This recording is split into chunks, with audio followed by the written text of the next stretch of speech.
ሰላም ፍሬ ህይወት ዮሐንስ ነኝ። በአፍሪካ ቀንድ በተለይም በኢትዮጵያ በኤርትራና በሌሎች ጎረቤት ሀገሮቿ መካከል የሚፈጠሩ ኢኮኖሚያዊ፣ ማህበራዊና ፖለቲካዊ ሁነቶችን በትንታኔ አቀርብላችኋለሁ። በዛሬው ቆይታችን በሶስት አበይት ጉዳዮች ላይ ሰፊ የሆነ ጊዜ ይኖረናል። የመጀመሪያው አጀንዳችን የሆነው የግብጽ የሚዲያ አካላት በሰሞኑን አንድ አነጋጋሪ የተባለ አርዕስት ይዘው ብቅ ብለዋል። ጉዳዩ የሚሆነው በኢትዮጵያና በሩሲያ መካከል እየተጠናከረ የመጣው የሁለትዮሽ ግንኙነት አደገኛ የተባለ ስጋትን በግብጽ ላይ እየፈጠረ መሆኑን የሚገልጹ ሪፖርቶችም እየተሰሙ ይገኛሉ። በኢትዮጵያና በሩሲያ መካከል የተፈጠረው የሁለትዮሽ ግንኙነት በዲፕሎማሲ፣ በመከላከያ ዘርፍ እንዲሁም ደግሞ በአዲሱ የኒውክሌር ኃይል ዘርፍ ላይ እየተፈጠረ ያለው ትብብር ለግብጽ ስጋት ሆኖባታል። በአፍሪካ ቀንድ ላይ የተለያዩ አጀንዳዎችን እየወረወሩ ኢትዮጵያን ወደ ታች ለመጎተት ከፍተኛ ጥረት እያደረጉ የሚገኙት የግብጽና የኤርትራ መንግስት ባለስልጣናት ኢትዮጵያና ሩሲያ መካከል የተፈጠረው የሁለትዮሽ ግንኙነትም እንቅልፍ እንደተነሳቸው ገልጸዋል። ግብጽን ያስደነገጠው ወይም ደግሞ ግብጽን ያስጨነቃት የኢትዮጵያና የሩሲያ ግንኙነትን በተመለከተ እንዲሁም ደግሞ ኢትዮጵያ ከሩሲያ ጋር የደረሰችበት የኒውክሌር ስምምነት በሚስጥር ጠባቂነት መታሰሩን ጭምር የሚገልጸውን ትንታኔ ይዤላችሁ ቀርቤያለሁ። ሁለተኛው አጀንዳችን የሚሆነው የኤርትራው ፕሬዝዳንት ኢሳያስ አፈወርቂ ያልተጠበቀ ማስጠንቀቂያ ሰጥተዋል። የኤርትራው ፕሬዝዳንት ኢሳያስ አፈወርቂ ለማንና ምን በማለት ነው ማስጠንቀቂያውን የሚሰጡት ወይም ደግሞ ያስተላልፉት የሚለውን ጨምሮ የኤርትራው ፕሬዝዳንት ኢሳያስ አፈወርቂ በሌሎች ሀገራት ጉዳዮች ላይ እያሳዩት ያለው ጣልቃ ገብነትን በተመለከተ ዝርዝር መረጃን ይዤላችሁ ቀርቤያለሁ። ሶስተኛና የመጨረሻው አጀንዳችን የሆነው ከጅቡቲና ከኢትዮጵያ ጋር በድንበር ውዝግብ ውስጥ የምትገኘው ኤርትራ ዓለምን ያስገረመ አነጋጋሪ መድረክ ላይ መገኘቷ ተሰምቷል። የኤርትራ መንግስት የተገኘበት መድረክና በመድረኩ ላይ የተነሱ ሀሳቦችን በተመለከተ ጥልቅ የሆነ ሀሳብን ይዤላችሁ ቀርቤያለሁ። ለዩቲዩብ ቻናሌ አዲስ ከሆናችሁ አሁኑኑ የደወል ምልክቷን በመጫን ቻናሌን ሰብስክራይብ አድርጋችሁ ቤተሰብ እንድትሆኑ ጋብዛችኋለሁ። ቻናሌን ሰብስክራይብ አድርጋችሁ ቤተሰብ ከሆናችሁ ላይክ እና ሼር በማድረግ ለወዳጅ ዘመዶቻችሁ ይህ መረጃ እንዲደርስ እንድትጋብዙልኝ ጠይቃችኋለሁ። ወደ ቀዳሚው አጀንዳችን ተሻገርኩ። የመጀመሪያው አጀንዳችን የሆነው በኢትዮጵያና በሩሲያ መካከል እየተጠናከረ የመጣው የሁለትዮሽ ግንኙነት ለግብጽ መንግስት ስጋትን ፈጥሯል። ወይም ደግሞ ግብጽ በኢትዮጵያና በሩሲያ መካከል እያደገ በመጣው የዲፕሎማሲ ወታደራዊ ትብብር ላይ አደጋ ላይ ወድቅ ያለው የሚሉ ድምጾችን የተለያዩ የሚዲያ ተቋማቶቿን፣ ፖለቲከኞቿንና ተንታኞቿን ጭምር በመጠቀም ሀሳቧን እያንጸባረቀች ትገኛለች።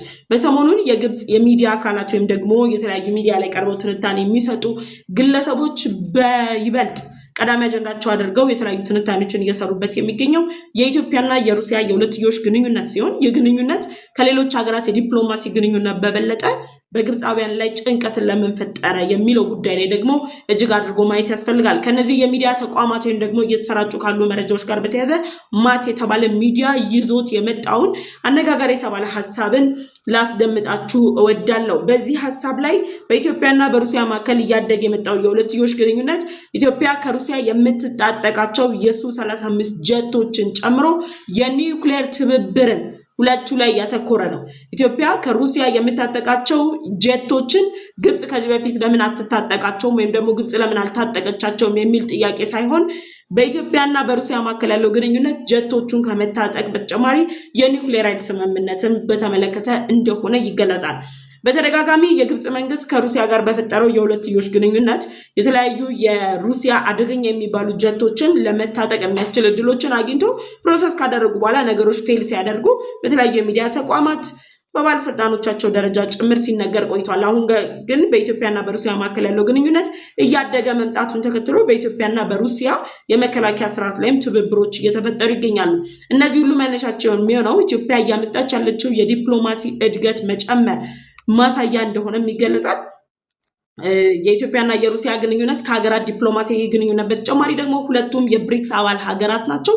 እነዚህ የብሪክስ አባል ሀገራት አንድ ላይ በጋራ በመሆን ተዋህደው ተስማምተው በኢኮኖሚ በሁሉም ዘርፍ ላይ የሚያመጡት ጥምረት ደግሞ ለቀጠናው እንዲሁም ደግሞ በአካባቢው ለሚገኙ ሀገራት ጭምር ለውጥን እንደሚያመጣ ኢትዮጵያ ከሌሎች የብሪክስ አባላት ጋር በፈጠረችው የሁለትዮሽ ግንኙነት ማረጋገጥ ተችሏል። ታዲያ አሁን ላይ በኢትዮጵያና በሩሲያ መካከል ያለው ግንኙነት ለኢትዮጵያ ሩሲያ አደገኛ ጀቶቿን ከማስታጠቅ እስከ ኒውክሌር ኃይል ስምምነት ድረስ ደርሳ በሩሲያና በኢትዮጵያ መካከል ያለው ግንኙነት እየተጠናከረ መጥቷል። ይህ ደግሞ አሁን ላይ ግብጽ ከኢትዮጵያ ጋር በህዳሴ ግድቡ አማካኝነት በአባይ ውሃ አማካኝነት በተጨማሪም ደግሞ ኢትዮጵያውን ላይ እያቀረበች ያለችውን የቀይ ባህር ጥያቄ መነሻ በማድረግ የኢትዮጵያን የቀይ ባህር ፍላጎት ለመግታት ግብጽ ከኢትዮጵያ ጋር ወደ ጦርነት ለመግባት ያውም የቀጥታ ጦርነት ሳይሆን የውክልና ጦርነትን ለመግባት እየተንቀሳቀሰች ባለችበት በዚህ ወቅት ላይ ኢትዮጵያና ሩሲያ ያላቸውን የሁለትዮሽ ግንኙነት ማጠናከራቸው ለግብጽ ብቻ ሳይሆን ከግብጽ ጎን ተሰልፈው የግብጽን አጀንዳ ለሚያራምዱ አካላት ጭምር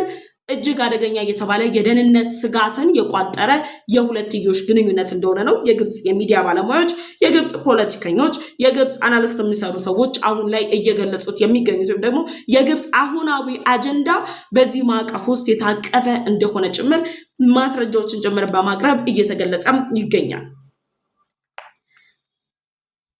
በግብጽና በሩሲያ መካከል በነገራችን ላይ የግብጽ ኢትዮጵያና ሩሲያ ሶስቱም የብሪክስ አባል ሀገራት ህብረት ናቸው። እነዚህ የብሪክስ አባል ሀገራት ህብረት የሆኑ ሀገራት ታዲያ የሁለትዮሽ ግንኙነትን ማጠናከር ደግሞ እንደ ብሪክስ አባል ሀገርነት ደግሞ የሶስትዮሽ ህብረታቸውን የማጠናከር ኃላፊነት አለባቸው። ሌሎች የብሪክስ አባል ሀገራት ከኢትዮጵያ ጋር ያላቸውን የሁለትዮሽ ግንኙነት ዲፕሎማሲን እያሳደጉ ይገኛሉ። ለምሳሌ የህንድ ጠቅላይ ሚኒስትር በሰሞኑን አዲስ አበባ ነው የሚገኙት። ከጠቅላይ ሚኒስትር ዶክተር አብይ አህመድ ጋር የተለያዩ ጉብኝቶችን እያደረጉ ነው የሚገኙት። በኢትዮጵያ ያሉ ህንድ ልትገባባቸው የምትችላቸው አስቻይ ሁኔታዎች ላይ ጭምር በጋራ ለመስራት የሚያስችል እንቅስቃሴን እያደረጉ ነው ያሉት። ታዲያ አሁን ላይ የብሪክስ አባል ሀገራት ጋር ኢትዮጵያ እያደረገች ያለችው ጥምረት ለግብጽ የሩሲያ ጋር የፈጠረችው ጥምረት አደጋን የደቀነባት ለምንድን ነው ብለን ካሰብን የመጀመሪያው በኢትዮጵያና በሩሲያ መካከል እየተጠናከረ የመጣው የሁለትዮሽ ግንኙነት የሚሊተሪ ሁኔታን ማሳደግ ወይም ደግሞ ወታደራዊ ትብብርን ማጠናከር ነው። በሩሲያና በኢትዮጵያ መካከል ወታደራዊ ትብብር መጠናከር ለግብጽ ስጋት ነው። ምክንያቱም ኢትዮጵያ አሁን ላይ ከሩሲያ ጋርም በለው ከሌሎች ሀገራት ጋር ከፈጠረችው ጥምረት በተጨማሪ በራስ አቅም አደገኛ የሚባሉ የጦር መሳሪያዎችን በማምረት በግዥ የሚገቡ አደገኛ የሚባሉ የጦር መሳሪያዎችን በመታጠቅ ጭምር ስልጡን ዘመናዊ የሆነ የጦር አቅም ካላቸው በአፍሪካ ከሚገኙ ግንባር ቀደም የጦር ኃይሎች መካከል ከፊት ካሉት ጋር የምትጠቀስ ሀገር ነች ኢትዮጵያ። ይህ ሁኔታ ባለበት ይህ አቋሟ በተረጋገጠበት በዚህ ወቅት ላይ ከሩሲያ ጋር ወታደራዊ ትብብር መፍጠር ማለት በዓለም ላይ ከሚገኙ እጅግ አደገኛ የተባሉ የጦር መሳሪያ አምራች ሀገር ከሆነችው ሩሲያ ጋር መጣመር፣ ከፍተኛ የተባለ የጦር አቅም ካላት ሩሲያ ጋር መጣመር ለኢትዮጵያ ወታደራዊ አቅሟን እንድታሳድግ የሚያስችላት ነው። ከዚህም በተጨማሪ በሩሲያና በኢትዮጵያ መካከል ያለው የወታደራዊ ትብብር ሱ-35ን የመሰለ አደገኛ የጦር ጀት ታስታውሱ ከሆነ ኢኮኖሚስት ከወራት በፊት ይዞት በወጣው ዘገባ በሱ-35 የጦር ጀቶችን ኢትዮጵያ ሳትታጠቅ እንኳን በኢትዮጵያና በኤርትራ መካከል ጦርነት ቢጀመር ኢትዮጵያ የአስመራን ጨምሮ የኤርትራን አካባቢ በ3 ደቂቃ በጥቂት ሰዓታት ውስጥ ማውደም ትችላለች የሚሉ ሪፖርቶች ጭምር ኢኮኖሚስት ይዞ ወጥቷል። ያ ሪፖርት እየወጣ ባለበት በዚህ ወቅት ላይ ግብጽ ስጋት የሆነባት ጉዳይ በኢትዮጵያና በሩሲያ መካከል እየተጠናከረ ያለው የሁለትዮሽ የዲፕሎማሲ ግንኙነት አደገኛ የጦር ጀቶችን እስከ መታጠቅ ጭምር የሚዘልቅ ነው። አደገኛ የጦር ጀቶችን ከመታጠቅም ባለፈ ሩሲያ ለኢትዮጵያ በምታደርገው የጦር ትብብር ከጀቶቹን በተጨማሪ ሌሎች የተለያዩ ከግብጽም በለው ከኤርትራም በለው ከየትም አቅጣጫ የሚሰነዘሩ ጥቃቶችን መከላከል የሚችሉ መቋቋሚያዎች የአየር ላይ ጃመሮችን ጨምሮ ከሩሲያ ኢትዮጵያ በቀጥታ ማግኘት ትችላለች። ይህ ደግሞ ለኢትዮጵያ ጠንካራ የተባለ የጦር አቅምን ይፈጥርላታል። ይህ የሁለትዮሽ ትብብር ደግሞ ኢትዮጵያ ላይ የጦር እርምጃ ወስዳለሁ፣ በህዳሴ ግድብ የደረሰብኝ ሽንፈት፣ በአባይ ውሃ ላይ የተወሰደብኝን የበላይነት ለማስመለስ ከኢትዮጵያ ጋር ወደ ጦርነት ገባለሁ ጭምር እያለች ለምትገኘው ግብጽ ስጋትን መጣል አይደለም ሌላም ያመጣል። ምክንያቱም ሚሊታሪ ትብብር በሁለቱ ሀገራት መካከል ካለ ኢትዮጵያ አሁን ላይ ካላት ወታደራዊ አቅም የተሻለ አቅም ሊኖራት ስለሚችል እዚህ ጋር የሱ-35 ጀትን በተመለከተ ግብጾች በተደጋጋሚ የሚሉት ነገር አለ።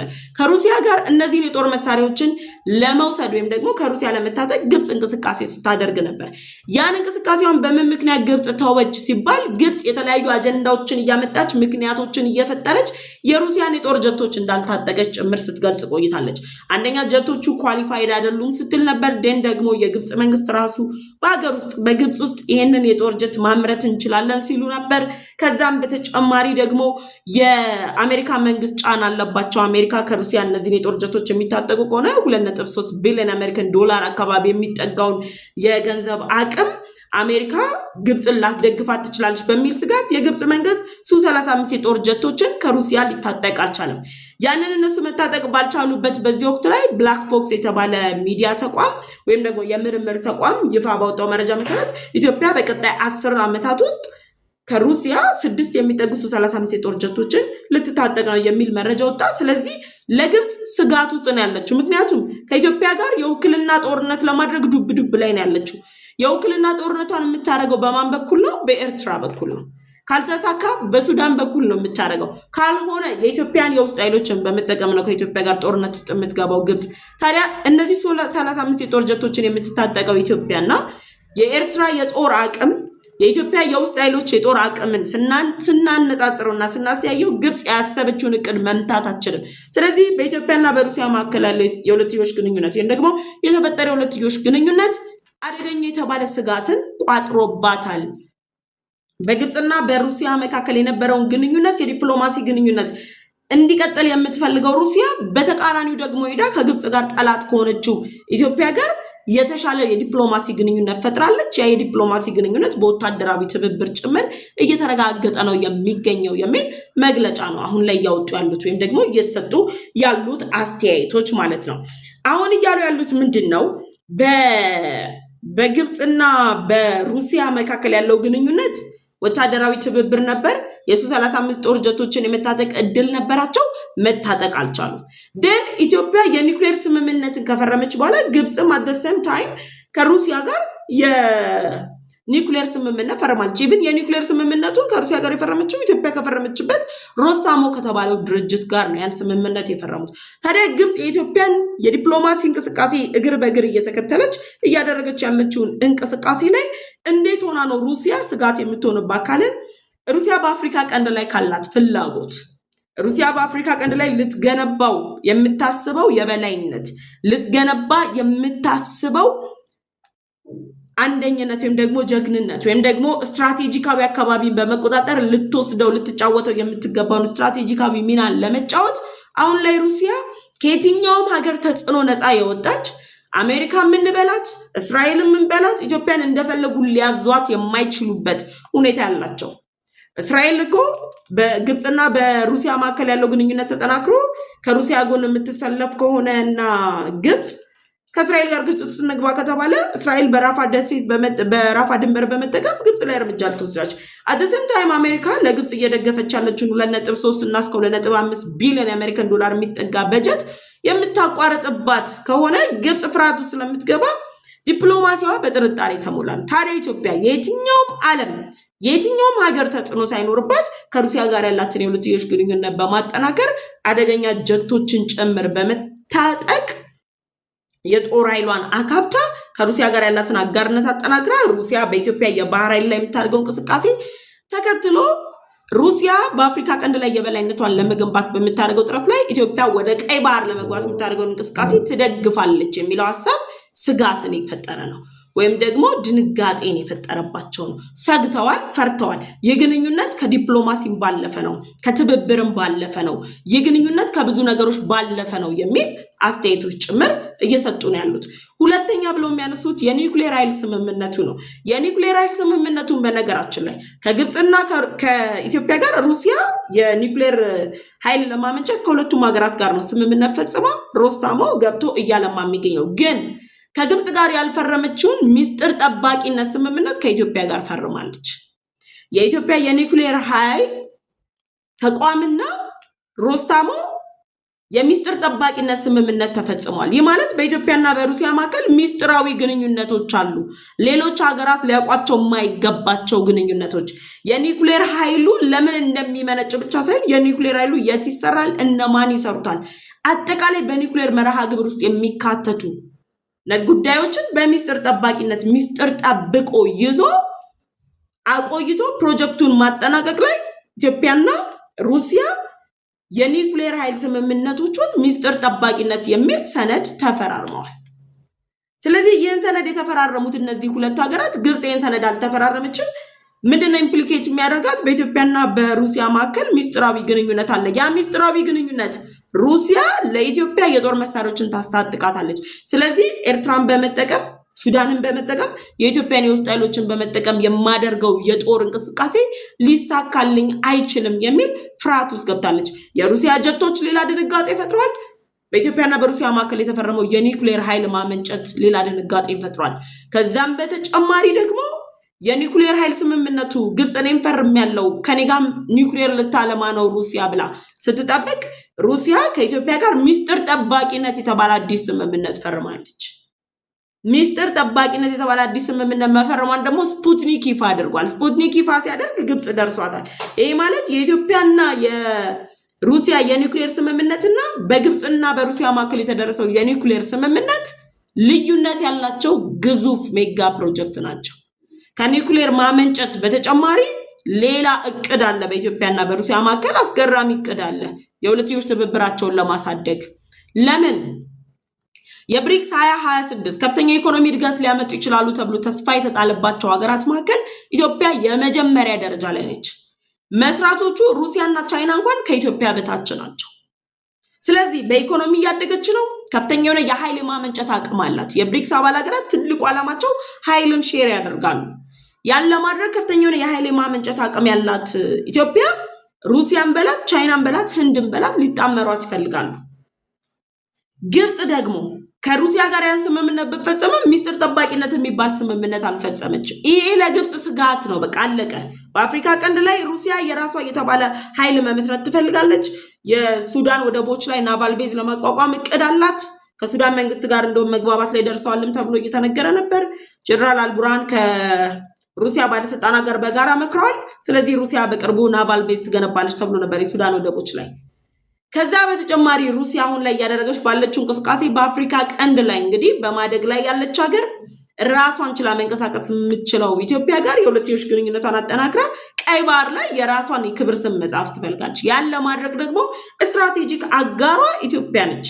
ይህን ለማድረግ ኢትዮጵያን በኒውክሌር ኃይል እየደገፈች በጦር አቅም እያጠናከረች የኢትዮጵያን ባህር ኃይል እየደገፈች ያለችው ሩሲያ የኢትዮጵያን ልጆች እየወሰደች በእውቀት እያበለጸገች ያለችው ሩሲያ ባለፉት ዓመታት ከኢትዮጵያ ጋር ያላትን የሁለትዮሽ ግንኙነት ለማጠናከር አንዴ ደፋ አንዴ ቀና ስትል የነበረው የሁለትዮሽ ግንኙነቱ በዲፕሎማሲ ብቻ እንዲያልፍ አይደለም።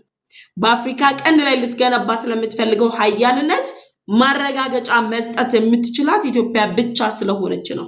ስለዚህ በኢትዮጵያና በሩሲያ መካከል ያለው ግንኙነት አሁን ላይ እየተጠናከረ መሄዱ ለግብጽ ስጋት ሆኖባታል። የሱ-35 ጀቶችን ከመታጠቅም ባለፈ ነው ግብጽ አሁን እየተረጎመች ያለችው። የኢትዮጵያን የጦር አቅም ለመፈታተን ጥረት እያደረገች ያለችው ግብጽ ሩሲያና ኢትዮጵያ መካከል የተፈጠረው የሁለትዮሽ ግንኙነት ከጀት መቀባበል እስከ ኒውክሌር ኃይል ግንባታ በሚል አንድ መስመር ዘርግተው የዓመታት የቤት ስራ ነው የተሰጣት። ስለዚህ በዚህ ጥያቄ ምልክት ውስጥ ያለችው ግብጽ በኢትዮጵያና በሩሲያ መካከል ያለው የሰሞኑን ግንኙነት እያደገ የመጣው የዲፕሎማሲ የሚሊታሪ ትብብር የኒውክሌር ትብብር ራስ ምታት ሆኖባታል። የሰሞኑን የግብጾች አጀንዳ ይሄ ነው። በዚህ ጉዳይ ላይ የእናንተን ሀሳብ አስተያየቶቻችሁን አስቀምጡልኝ። ወደ ሁለተኛው አጀንዳችን ተሻገርኩኝ። ሁለተኛው አጀንዳችን የኤርትራው ፕሬዝዳንት ኢሳያስ አፈወርቂ በሱዳን ባለው የእርስ በርስ ጦርነት ላይ ለሱዳን ፈጥኖ ደራሽ ኃይል ድጋፍ የሚያደርጉ አካላት ለኃይሉ ማስታጠቃቸውን የሎጂስቲክ አቅርቦት ማቅረባቸውን እንዲያቆሙ ማስጠንቀቂያ ያዘለ መልእክታቸውን አስተላልፈዋል። ማናቸው እናሳቸው ምን ያስተላልፋሉ የሚለው አነጋጋሪ ጉዳይ ነው። በሱዳን እየቀጠለ ባለው የእርስ በርስ ጦርነት ከቀናት በፊት የአሜሪካ መንግስት በጀነራል አልቡርሃን በኩልም ሆነ በፈጥኖ ደራሽ ኃይሉ በኩል የተለያየ ጦር ድጋፍ የሚያደርግ የትኛውም አካል ላይ ማዕቀብ እንደሚጥሉ ገልጸው ነበር። ታዲያ ያንን ከገለጹ ማግስት የተለያዩ የካርጎ አውሮፕላኖች መነሻቸውን ግብጽ አድርገው መዳረሻቸውን ፖርት ሱዳን አድርገዋል። ከአስመራ የተነሱ ካርጎ አውሮፕላኖች መዳረሻቸው ፖርት ሱዳን ሆኗል። ግብጽና ኤርትራ ማዕቀብ ይጣልባቸዋል የሚል ማስጠንቀቂያ አሜሪካ ብትሰጥም ማስጠንቀቂያውን ተቀብለው ከመቆጠብ ይልቅ ድጋፋቸውን አጠናክረው ቀጥለዋል። ታዲያ የኤርትራ መንግስት ሐሳብን በማንጸባረቅ የሚታወቀው ደመሶብ ጆርናል የተባለ የኤርትራ ድረገጽ ይፋ ባወጣው መረጃ መሰረት የኤርትራው ፕሬዝዳንት ኢሳያስ አፈወርቂ በሱዳን ያለው የእርስ በርስ ጦርነት በተኩስ አቁም እንዲቋጭ ከተፈለገ ለፈጥኖ ደራሽ ኃይሉ ድጋፍ የሚያደርጉ አካላት ድጋፍ ማድረጋቸውን እንዲያቆሙ የሚል መልእክት አስተላልፏል። ይህ ሐሳብ በቀጥታ የኤርትራው ፕሬዝዳንት ኢሳያስ አፈወርቂን ከተባበሩት አረብ ኤምሬት ጋር የሚያፋጥጥ ወይም ደግሞ ውጥረት ውስጥ የሚከት ነው። በሰሞኑን የኤርትራው ፕሬዝዳንት ኢሳያስ አፈወርቂ ሳውዲ ጉብኝት አድርገዋል። የ4 ቀናት የስራ ቆይታ አድርገው የሳውዲ መንግስት በአፍሪካ ቀንድ ላይ ተጽዕኖ እንዲያሳደር በአፍሪካ ቀንድ ላይ ትብብር እንዲያደርግ በአፍሪካ ቀንድ ላይ ከነ አሜሪካ ከተባበሩት አረብ ኤምሬት እስራኤል ሩሲያ ጋር ፉክክር ውስጥ እንዲገባ ያንን ለማድረግ ደግሞ ለሳውዲ አስቻይ ሁኔታዎችን ጭምር ኤርትራ እንደምትፈጥር ቃል ገብተው ነው የመጡት ወይም ደግሞ ለሳውዲ ግብዣ አቅርበው ነው የመጡት። ያን ባደረጉ ማግስት ታዲያ መጥተው ምንድን ያሉት በሱዳን ያለው የእርስ በርስ ጦርነት በተኩስ አቁም እንዲቋጭ ወይም ደግሞ የሁለቱ ኃይሎች ጦርነት ፍጥጫ እንዲቆም ከተፈለገ ለፈጥኖ ደራሽ ኃይሉ ድጋፍ የሚያደርጉ አካላት ድጋፋቸውን መስጠት ማቆም አለባቸው። እዚህ ጋር የተባበሩት አረብ ኤምሬትን ብቻ ሳይሆን የተናገሩት ከቀናት በፊት አልጀዝራ የተባለ ሚዲያን በመጠቀም ኢትዮጵያ የፈጥኖ ደራሽ ኃይሉን የጦር ኃይሎች በቤንሻንጉል ጉሙዝ ክልል ላይ ስልጠና እየሰጠች ነው። ስለዚህ ኢትዮጵያ በፈጥኖ ደራሽ ኃይሉ በኩል ተሰልፋለች። አሜሪካ የምትጥለው ማዕቀብ የጀነራል አልቡራን ደጋፊ የሆኑት ግብጽና ኤርትራ ላይ ብቻ ሳይሆን ማቀባበል ያለበት ወይም ደግሞ ፈጥኖ ደራሽ ኃይሉን እየደገፈች ነው ተብሎ የሚታመንባት የተባበሩት አረብ ኤምሬት ላይ ብቻ ሳይሆን መቀባበል ያለበት ለፈጥኖ ደራሽ ኃይሉ ጦር ልምምድ ቦታ የሰጠችው ኢትዮጵያ ላይ ጭምር ማዕቀቡ መቀባበል አለበት የሚል አጀንዳ በአልጀዝራ ላይ በተዘዋዋሪ መንገድ አቅርበዋል። ወይም ደግሞ ኢትዮጵያ በሱዳን የእርስ በርስ ጦርነት ላይ በተዘዋዋሪ መንገድ ተሳታፊ ናት የሚል ሀሳብ አቅርበዋል። ታዲያ አሁን ላይ መጡና ለፈጥኖ ደራሽ ኃይሉ የጦር መሳሪያ የሚያቀርቡ ሎጂስቲክ የሚያቀርቡ ማለት ኢትዮጵያ በቤንሻንጉል ጉሙዝ ክልል ላይ የፈጥኖ ደራሽ ኃይሉን ወታደሮች እያሰለጠነች ነው የሚለውን ነው የሎጂስቲክ ኃይል የሚሉት። ደን ደግሞ በቅጥር እየተሳተፉ ነው የሚባሉት የደቡብ ሱዳንና የኮሎምቢያ ወታደሮችን ጭምር በዚህ ጦርነት ላይ የሚያደርጉትን ኮንትሪቢዩሽን ማቆም አለባቸው በሱዳን ሰላም እንዲሰፍን ብለዋል። ይህንን ካሉ በኋላ ሳውዲ ደግሞ የሳውዲ መንግስት በዚህ ቦታ ላይ በዚህ ቀጠና ላይ የራሷን ሚና እንድትጫወት ግብዣ አቅርበናል በማለት ገልጸዋል። ታዲያ የኤርትራው ፕሬዝዳንት ኢሳያስ አፈወርቂ መጀመሪያ ካይሮ ሄደው የ4 ቀናት ቆይታ ከፕሬዝዳንት አብዱል ፈታህ አልሲሲ ጋር ሲያደርጉ ያን ጉብኝታቸውን አጠናቀው ወደ አስመራ ሲመለሱ ጀነራል አልቡራን ካይሮ ሄዶ ነበር። ደን ደግሞ ቀጠሉና የኤርትራው ፕሬዝዳንት ኢሳያስ አፈወርቂ ሳውዲ ሄደው የ4 ቀን ጉብኝት አደረጉ። ጀነራል አልቡራን ሳውዲ ድረስ በመሄድ ጉብኝት አድርጓል ወይም ደግሞ ከሳውዲ ባለስልጣናት ጋር በጋራ መክረዋል። የዚህ ሁሉ መልእክት ማስተላለፊያ ምንድነው? ግብጽና ኤርትራ እንዲሁም ደግሞ ከግብጽና ከኤርትራ ጋር ጠንካራ የሚባል ግንኙነት ያላት ሳውዲ ከጀነራል አልቡራን ጦር ጎን የተሰለፈች። ስለዚህ የፈጥኖ ደራሽ ኃይሉን እየደገፉ የሚገኙት የተባበሩት አረብ ኤምሬትና ሎጂስቲክ እያቀረበች ያለችው ኢትዮጵያ ከዚህ ጦርነት ላይ የሚያደርጉትን ድጋፍ አቁመው የሱዳን የእርስ በርስ ጦርነትን እንዲቋጩ የሚል ማስጠንቀቂያ አዘል መልእክታቸውን አስተላልፈዋል። ኢሳያስ አፈወርቂ ይህንን መልእክት ካስተላለፉ በኋላ ታዲያ የሚሰጡ የተለያዩ አስተያየቶች አሉ። አሜሪካ ማዕቀብ እጥላለሁ ስትል ማዕቀብ ይጣልብናል የሚል ስጋት ሳያድርባቸው ጭምር አይኤል 76 ዲዲ የመሳሰሉ ካርጎ ፕሌኖችን በመጠቀም የጦር መሳሪያ ለጀነራል አልቡራን የሰጡት የኤርትራው ፕሬዝዳንት ኢሳያስ አፈወርቂና የግብፁ ፕሬዝዳንት አብዱል ፈታህ አልሲሲ በሱዳን የእርስ በርስ ጦርነት ላይ ጦርነቱን ለመቋጨት የሚደረጉ እንቅስቃሴዎች በተቃራኒ በመቆም የጀነራል አልቡራንን ጦር እየደገፉ ነው የሚገኙት። በሱዳን ያለው አሁናዊ የእርስ በርስ ጦርነት እንዲቆም አሜሪካ፣ የተባበሩት አረብ ኤምሬት፣ ሳውዲ ከሚያደርጉት ጥረት በተሻለ መልኩ ጥረት ማድረግ የሚጠበቅባት ግብጽ አደገኛ የሚባል የደህንነት ስጋት አሁን ላይ ተደቅኖባት በግብጽ በሊቢያና በሱዳን መካከል ያለው ትራያንግል አካባቢ ላይ የሱዳን ፈጥኖ ደራሽ ኃይሉ ከፍተኛ የተባለ ቁጥጥር እያደረገ ነው ያለው። ፈጥኖ ደራሽ ኃይሉ ስጋት ባሳደረባት የድንበር አካባቢ መነሻ በማድረግ ጦርነቱ እንዲቋጭ ማሳሰቢያ መስጠት ሲገባት በኤርትራው ፕሬዝዳንት ኢሳያስ አፈወርቂ በኩል ምንድን ነው ያለችው? የፈጥኖ ደራሽ ኃይሉን የሚደግፉ አካላት መደገፋቸውን እንዲያቆሙ፣ የሎጂስቲክ አቅርቦታቸውን እንዲያቆሙ፣ ያ የማይሆን ከሆነ የሱዳን የእርስ በርስ ጦርነት ሊቋጭ አይችልም ወይም ደግሞ ሊቆም አይችልም የሚል መልእክት አስተላልፏል። የሱዳን የእርስ በርስ ጦርነት ሊቆም የሚችለው ግብጽና ኤርትራ በማይመለከታችሁ ጉዳይ ገብታችሁ እየፈተፈታችሁት ያላችሁትን የሱዳንን ጉዳይ ትታችሁ በራሳችሁ አጀንዳ ላይ ስትጠመዱ፣ ከዛም በተጨማሪ ደግሞ የሱዳንን የውስጥ ጉዳይ በመጠቀም ኢትዮጵያ ላይ ያቀባበላችሁት የጦርነትን እቅድ ስታነሱ፣ የሱዳንን የእርስ በርስ ግጭት ተጠቅማችሁ በቀይ ባህር ዳርቻ ላይ የተለያዩ ስጋቶችን ለመጣል የምታደርጉትን ጥረት ስታቆሙ ነው የሱዳን የእርስ በርስ ጦርነት የሚቆመው እንጂ ፈጥኖ ደራሽ ኃይሉ ራሱን እያጠናከረ የጀነራል አልቡራንን ጦር ሲቀጠቅጠው የተባበሩት አረብ ኤምሬት የጦር መሳሪያ እያስታጠቀች ኢትዮጵያ ደግሞ ሎጂስቲክ እያቀረበች ነው በሚል የሚሰጡ የመግለጫ ጋጋታዎች የሱዳን የእርስ በርስ ጦርነትን ሊቋጩ አይችሉም። በፈጥኖ ደራሽ ኃይሉና በጀነራል አልቡርሃን መካከል እኮ የተኩስ አቁም ስምምነት ለመፈራረም ወይም ደግሞ የተኩስ አቁም ስምምነት ላይ ለመድረስ ከጫፍ በደረሱበት ወቅት ላይ ያ የተኩስ አቁም ስምምነት እንዳይፈጸም ወይም ደግሞ ሁለቱ ኃይሎች መካከል መግባባት እንዳይፈጸም የጦር መሳሪያን እያስታጠቃችሁ በርቱ ያላችሁ እኮ ኤርትራና ግብጽ ናቸው። ሌላው ቀርቶ የኤርትራው ፕሬዝዳንት ኢሳያስ አፈወርቂ የትኛውም የዓለም መሪ ያልደፈረውን እኮ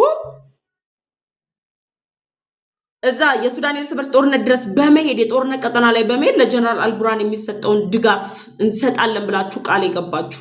እንዲሁም አንድ አስገራሚ ነገር ልንገራችሁ። የኤርትራው ፕሬዝዳንት ኢሳያስ አፈወርቂ ሳውዲ ቆይታ ካደረጉ በኋላ ልክ እግራቸው ሲወጣ ሳውዲ የገቡት ጀነራል አልቡርሃን የአሜሪካው ፕሬዝዳንት ዶናልድ ትራምፕ የአፍሪካ ቀንድ ልዩ አማካሪነት ሞሳድ ብሉስ ጋር መገናኘት አልፈልግም ብለው ለምን ሞሳድ ብሉስ በነገራችን ላይ በአፍሪካ ቀንድ ያሉ አሁናዊ ሁኔታዎችን በደንብ እያጠኑ ያሉና አቋም ይዘው ጭምር ብጥብጥ ለማስነሳት ጦርነት ለማስነሳት ሴራ የሚያሰሩ አካላትን እየተጋፈጡ ያሉ ናቸው እና እሳቸውን ሽሽት በሚያደርጉት እንቅስቃሴ ሞሳድ ብሉስ ሳውዲ ጠብቀዋቸው ጀነራል አልቡርሃንን አግኝተዋቸው አናግሯቸዋል። ሳውዲ ጠብቀዋቸው ያልጠበቁት ነው የሆነባቸው። ሞሳድ ብሉስን ሳውዲ ያገኛለው የሚል ግምት አልነበራቸውም ጀነራል አልቡርሃን። ነገር ግን ጀነራል አልቡርሃን ሳውዲ እንደሚመጡ ያወቁት የዶናልድ ትራምፕ አማካሪ ሞሳድ ብሉስ የሱዳን የእርስ በርስ ጦርነትን ለመቋጨት ግዴታ መመካከር ስላለባቸው አግኝተው አማክራቸዋል። ከዛም በተጨማሪ አዲስ አበባ የአሜሪካ የአፍሪካ ጦር እዝ አዛዥ የሆኑት ጀነራል አንደርሰን አዲስ አበባ ከጀነራል ጻድቃን ገብረትንሳኤና ከጠቅላይ ሚኒስትር ዶክተር አብይ አህመድ የምስራቅ አፍሪካ ጉዳዮች አማካሪ አቶ ጌታቸው ረዳ ጋር ጨምሮ ሌሎች ከፍተኛ አመራሮች ጋር በነበራቸው ቆይታ በሱዳን የእርስ በርስ ጦርነት ላይ ምን ታድርግ አሜሪካ የሚል ጥያቄ አቅርበው ነበር። ያን ተከትሎ አሜሪካ ልታደርጋቸው የሚገባቸው ሐሳቦች ሪኮመንድ ተደርገዋል። ሪኮመንድ ሲደረጉ ኢትዮጵያ በእነዚህ የእርስ በርስ ጦርነቶች ላይ ምንም ሚና እንደሌላት ገልጻለች። በነገራችን ላይ ጦርነቱ እንዲቆም ከሚፈልጉ ሀገራት ጎን እንደምትሰለፍና በዚህ ጦርነት ወይም በዚህ ግጭት ላይ ከጀነራል አልቡርሃንም ጋር ሆነ ከፈጥኖ ደራሽ ኃይሉ ጋር ጦርነቱ እንዲቀጥል ምንም አይነት ትብብርና ድጋፍ የማታረግ ሀገር መሆኗን በይፋ አረጋግጣለች። ደን አሜሪካ የኢትዮጵያን የውስጥ ጉዳዮች ልፍታ ስትል የኢትዮጵያ የውስጥ ጉዳዮች በኢትዮጵያ መንግስት የሚፈቱ ከኢትዮጵያ መንግስት አቅም በላይ ያልሆኑ ናቸው። የኢትዮጵያ መንግስት ከአቅሙ በላይ የሆነ ችግር የለም። የውስጥ ችግሩ እንዳለ በኢትዮጵያ መንግስት ሶልቭ መደረግ የሚችል ነው። አሜሪካ ይልቅ ሶልቭ ማድረግ ያለባት የሱዳን የእርስ በርስ ጦርነት ነው። የሱዳን የእርስ በርስ ጦርነት ላይ ተዋናዩ ብዙ ነው። መድረኩ አንድ ነው፣ ተዋናዩ ብዙ ነው። ግብጽ ጀነራል አልቡርሃንን እየደገፈ በኢትዮጵያ የውስጥ ጉዳይ ላይ ጣልቃ ልግባ ስትል አሜሪካ በኢትዮጵያ ያለው የውስጥ ጉዳይ ከኢትዮጵያ መንግስት አቅም በላይ አይደለም። የሱዳን የእርስ በርስ ጦርነት ግን ከሱዳን መንግስት አቅም በላይ ነው። ለዛም ነው በሁለት ተከፍለው እየተዋጉ የሚገኙት። በአንድ መድረክ ላይ ተዋናይ የበዛበት ጦርነት ማለት የሱዳን የእርስ በርስ ነው። በተለይ ግብጽ ደግሞ የምትጫወተው ሚና በአንድ የቲያትር መድረክ ላይ ሁለት ምንድነው የሚባለው የሁለት ገጸ ባህሪ ተላብሳ እየተጫወተች ያለች። ከና አሜሪካ ጋር ጦርነቱን ልቋጭ ላስታርቅ ትላለች፣ ራሷን ችላ ደግሞ ጀነራል አልቡርሃንን ትደግፋለች።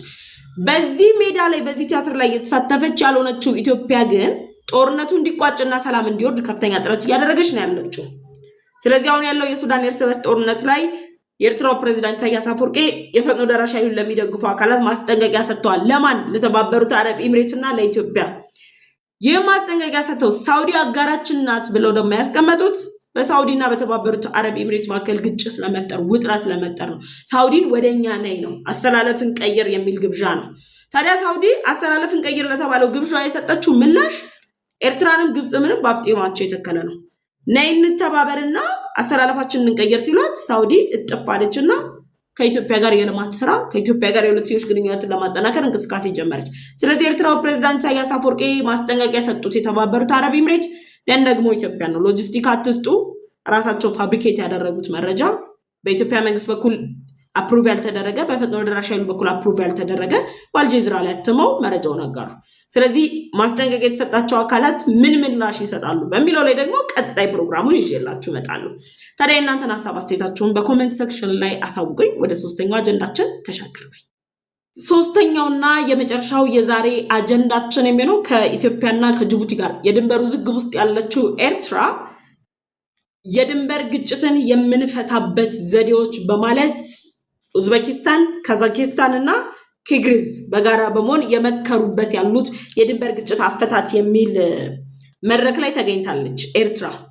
እዛ መድረክ ላይ የተገኘችው በተወካዩ አምባሳደር ሶፊያ ተስፋማርያም በኩል ነው።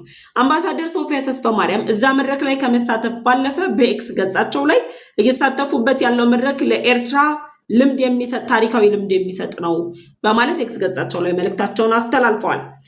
እንግዲህ የድንበር ውዝግብ ውስጥ ናት ያለችው ኤርትራ። ከኢትዮጵያ ጋር ያለችበትን የድንበር ውዝግብ በተባበሩት መንግስታት ድርጅት ጭምር ጥሪ ቀርቦላታል። የኢትዮጵያ መንግስት በተደጋጋሚ የድንበር ውዝግቡን ለመፍታት ጥሪ ያቀርባል። ከጅቡቲ ጋር አመታት የተሻገረ አጣብቂኝ ውስጥ ነው ያሉት እነ ኡዝቤኪስታን፣ ታጂኪስታን፣ ሌሎች ሀገሮች ደግሞ የድንበር ግጭት አፈታት በማለት የሶስትዮሽ ህብረታቸውን አጠናክረው ውይይት እያደረጉ ነው ያሉት። እዛ መድረክ ላይ የተሳተፈችው ኤርትራ በቀጣይ ከኢትዮጵያና ከጅቡቲ ጋር የድንበር ውዝግቧን መፍታት የማትችል ከሆነ መገንዘብ ያለብን አንድ ጉዳይ ቢሆን የኤርትራ መንግስት ባለስልጣናት ኤርትራ አሁን ላይ እየተጠቀመች ያለችው የውጭ ግንኙነቶች ላይ እያደረገች ያለችው ዓለም አቀፍ መድረኮች ላይ መሳተፍ ለብቻው የሉዓላዊ ሀገርነት ክብርን የሚሰጣት ይመስላታል። ወይ ደግሞ ከኤርትራ ጋር ለገባችበት ውጥረት ከነ ኡዝቤኪስታን፣ ታጂኪስታን ጋር አብራ ስለመከረች ኢትዮጵያ የቀይ ባህር ጥያቄ ስታነሳ እነሱ ለሷ ተደርበው ሪጀክት የሚያደርጉላት ይመስላታል። ዓለም አቀፉን ማህበረሰብ ያሳመነች፣ የዓለም አቀፉን ማህበረሰብ ድምጽ ያገኘች፣ የዓለም አቀፉን ማህበረሰብ አጋርነት ያገኘች ይመስላታል። የድንበር ውዝግብ ውስጥ ነው ያለችው ኤርትራ። ከማን ጋር? ከኢትዮጵያና ከጅቡቲ ጋር። በኢትዮጵያ በፌዴራል መንግስቱና በህወሓት ቡድኖች መካከል በነበረው ግጭት ላይ የነበረችው ኤርትራ በትግራይ ክልል የተቆጣጠረቻቸውን አንዳንድ አካባቢዎችን ዛሬ ድረስ ለቀሽ ውጪ ስትባል ለመልቀቅ ፈቃደኛ አይደለችም። የኤርትራ ጦር አካባቢውን ተቆጣጥሯል። ያለቃችሁት ሲባሉ ለመልቀቅ ፈቃደኛ ያልሆኑ የአንድን ሀገር ድንበር ተሻግረው ገብተው እየተንቀሳቀሱ ያሉት የኤርትራ ጦር ሰራዊት እነ ኡዝቤኪስታን፣ ታጂኪስታን ተሞክሮ ሊሰጧቸው ሲሄዱ በተሞክሮ በጣም ተጠቅመናል የሚል ሐሳብ ማስተላለፍ ምን ማለት ነው? ፋንዲሻ ውስጧ እያረረ ትስቃለች አይነት ነገር ነው። ውስጣቸው እያረረ ነው። የድንበር ግጭት እንዴት ይፈታል ሲባል የነሱን የድንበር ግጭት መፍታት ስለማይፈልጉ አጀንዳው መነሳቱ እያቃጠላቸው ነው። ግን ደግሞ የድንበር ግጭትን ለመፍታት እንፈልጋለን የሚል ድራማ ፈጥረው ራሳቸው እዛ ቦታ ላይ ደግሞ ተገኝተው የድንበር ግጭትን በተመለከተ መወያየት አለብን። እነ ኡዝቤኪስታን፣ ታጂኪስታን እኮ የድንበር ግጭታቸውን እንዴት እንደፈቱ ይታወቃል። ታሪክ ማንበብ ይጠይቃል። ታሪክ ማወቅ ይጠይቃል። ከፍተኛ የተባለ ውጥረት፣ የለየለት ጦርነት ተብሎ ስጋት ሲጣል የነበረበትን የድንበር ውጥረት ነው ፈተው እነዚህ ሀገራት እኮ ዛሬ ላይ ለሶስት እጅ ለእጅ ተያይዘው ሰላምን እያንጸባረቁ የሚገኙት። ደን ኤርትራ ደግሞ ከኢትዮጵያ ተገንጥላ አገር ከሆነች በኋላ የተለያዩ ፌክ ዶክመንቴሽንስ። ታዲያ ኤርትራ በዚህ የድንበር ውዝግብ የሚፈታበት መድረክ ላይ ከተሳተፈች በኋላ በቀጣይ ከኢትዮጵያና ከጅቡቲ ጋር ያላትን ግንኙነት እንዴት ታደርገዋለች? እንዴት አድርጋ ድንበርን ትፈታለች? ምክንያቱም የድንበር ውዝግብ አፈታት ላይ ነው እነዚህ ሶስት ሀገራት የመከሩት። ኤርትራም ተሞክሮ ለመቅሰም ነው ሄደችው። ታዲያ ከጅቡቲና ከኢትዮጵያ ጋር ያላትን የድንበር ውዝግብ እንዴት ልትፈታ እንደምትችል እንግዲህ ማሰብ ነው። ስለዚህ ይሄንን እንደ መረጃ ያክል መረጃው እንዲኖራችሁ ነው ያካፈልኳችሁ። እናንተን ሀሳብ አስተያየት በኮሜንት ሴክሽን ላይ አስቀምጡልኝ። አብራችሁኝ ስለቆያችሁ እጅግ አድርጌ አመሰግናለሁ። እኔ ፍሬ ህይወት ዮሐንስ ነኝ። ለዩቲዩብ ቻናል አዲስ ከሆናችሁ አሁኑኑ የደወል ምልክቷን በመጫን ቻናሌን ሰብስክራይብ አድርጉ። ቻናሌን ሰብስክራይብ አድርጋችሁ ቤተሰብ ከሆናችሁ ደግሞ ላይክ እና ሼር በማድረግ ለወዳጅ ዘመዶቻችሁ እንድታጋሩ ጋበዝኳችሁ። አብራችሁኝ ስለቆያችሁ እጅግ አድርጌ አመሰግናለሁ። በቀጣይ ሌሎች መረጃዎችን ይዤ እመጣለሁ። መልካም ጊዜ